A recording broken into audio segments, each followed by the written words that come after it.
Today we're going to start framing the stairs. The first thing you need to do is figure out your rise and your run. So I'm going to use this square for an example. Let's say this is the top of the deck.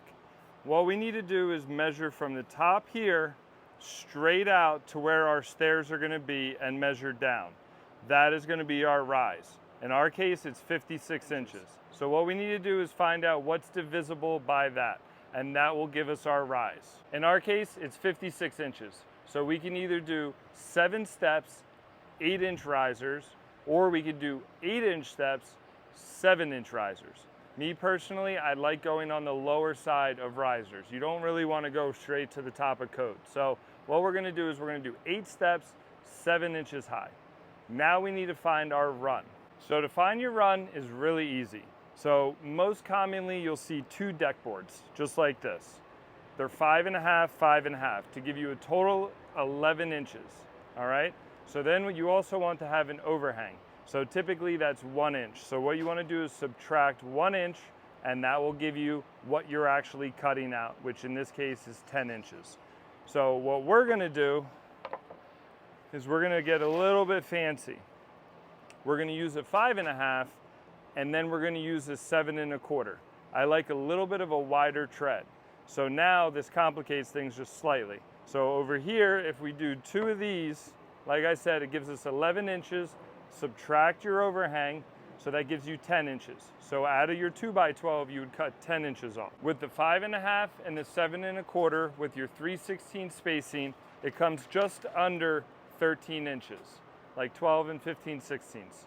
So what we're gonna do is subtract an inch, and that gives us 11 and 15/16. So this is called a framing square. You're gonna need this, or it helps out significantly to have this to cut out your stair treads. You're also gonna wanna have these. These are called stair gauges. And what they do is they mount right to your framing square, so that way you don't have to line it up each time. You just slide it up against, mark it, slide to the next one.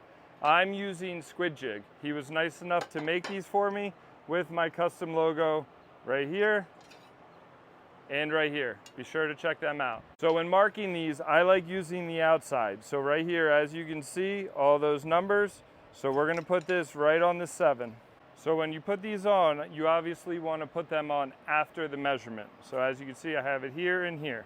Then you just slide it up against like that and mark it.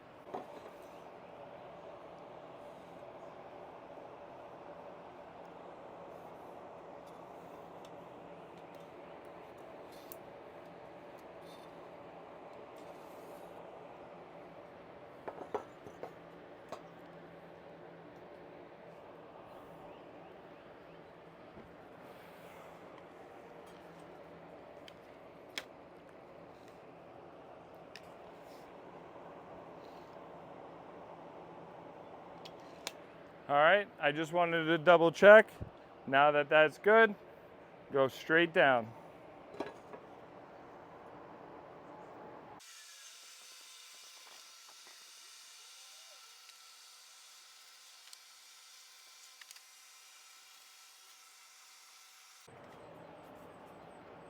One, two, 3, 4, 5, 6, 7. So we need to do one more.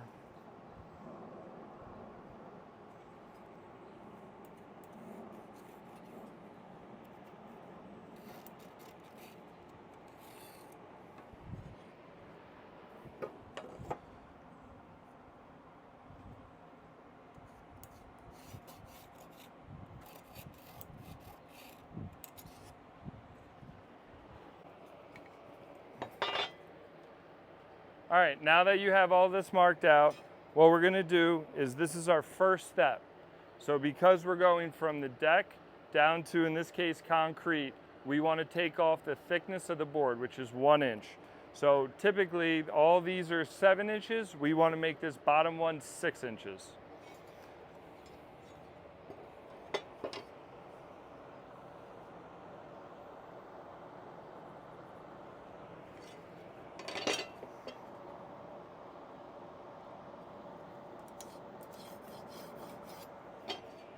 And then I just like putting an X just so I know what we're keeping and what we're not. So now we have 1, 2, 3, 4, 5, 6, 7, and the 8th one is gonna go up onto the deck.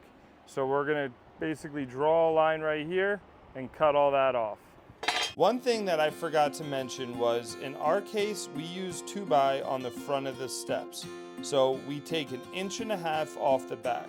The other thing we do is we use a 2x on the back of the steps so that we nail that to the rim. So in our case, we take 3 inches off of the back of the top step.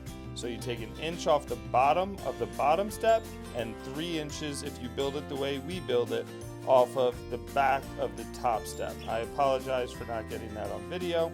Here I am getting 2x6s, marking, so the first two are 10 inches apart, and then on the right side is 10 inches apart, because you'll see later in the video we do blocking. So all of our stairs get return miters, so we need somewhere to screw that into.